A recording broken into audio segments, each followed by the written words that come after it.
இன்றைய இதமான காலை தென்றலில் அனைத்து அன்பு உள்ளங்களுக்கும் என் இனிய காலை வணக்கம்.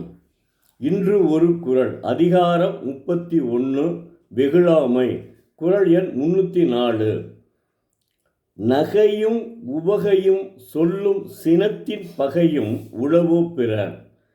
தெய்வப்புலவர் திருவள்ளுவர், துறந்தார்க்கு அருளான் உளவாகிய முகத்தின் கண் நகையையும்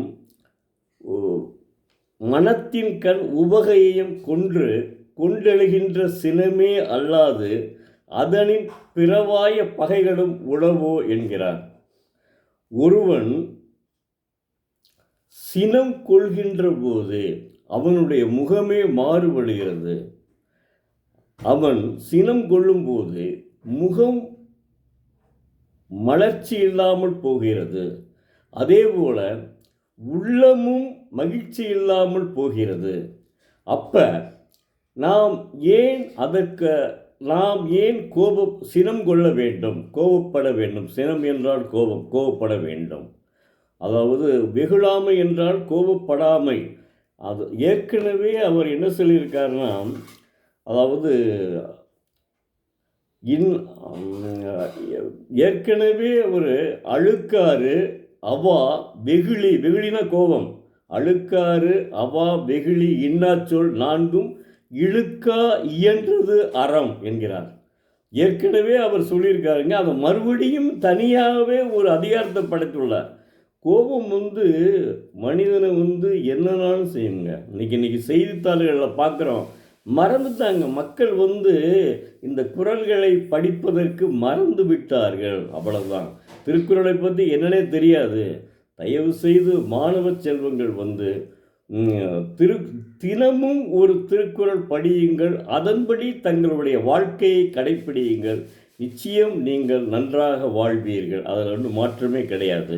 இப்போ உள்ள மனிதர்களை நான் சொல்லவே விரும்பலை. காரணம் என்னன்னா, செய்தித்தாளை பார்த்தா அம்மாவை கொண்டான்னு சொல்கிறான், அக்காளை கொண்டான்னு சொல்கிறான், என்னென்னமோ நடக்குது. வெளியிலேயே சொல்ல முடியாத அளவுக்கு மோசமான சூழ்நிலைகள் இருக்கிறது. அதனால் நீங்கள் தினந்தோறும் ஒரு குறளை படித்து அதன்படி நடங்கள். நிச்சயமாக உங்கள் வாழ்க்கை வெற்றிகரமாக இருக்கும், ஒளிமயமாக இருக்கும், வசந்த காலமாக இருக்கும். அதனால் நிச்சயமாக நீங்கள் தினந்தோறும் ஒரு குறளை படிக்க வேண்டியது உங்களுடைய கடமை. அதாவது உதட்டில்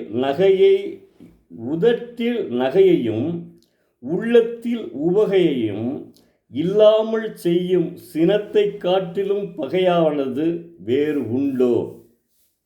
இல்லை. எவ்வளவு பெரிய அருமையாக! உடலில் நகையும் உள்ளத்தில் உவகையும் இல்லாமல் செய்யும் சினத்தை நாம் ஏன் கொள்ள வேண்டும்? சினத்தை நாம் ஏன் உருவாக்க வேண்டும்? அதைத்தான் தெய்வப்புலவர் அற்புதமாக எடுத்துரைத்துள்ளார். நன்றி, வணக்கம். நாளை மீண்டும் ஒரு குறளோடு உங்களை சந்திக்கும் எழுத்தாளர் சு. பரமசிவம், மதுரை. நன்றி. நாளை மீண்டும் பார்ப்போம்.